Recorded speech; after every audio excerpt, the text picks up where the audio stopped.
जो इजहार अफसोस के लिए आ रहा है, ये आ रही है अपनी बहन के साथ इजहार अफसोस कर रही है।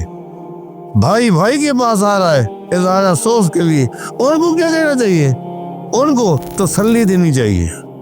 किन अल्फाज में नबी अलैहिस्सलाम की तालीमात को बनाओगे, सुकून मिलेगा।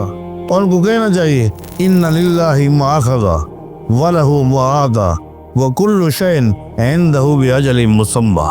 मेरे भाई, ओ मेरी बहन, जो चीज अल्लाह ने ली है इसका मालिक अल्लाह था, और जो चीज अल्लाह देता है उसका मालिक भी अल्लाह है। हर चीज का एक वक्त मुकर्रर है। मेरे भाई, मेरी बहन, तू सब्र कर, अल्लाह तुझे अजर देगा।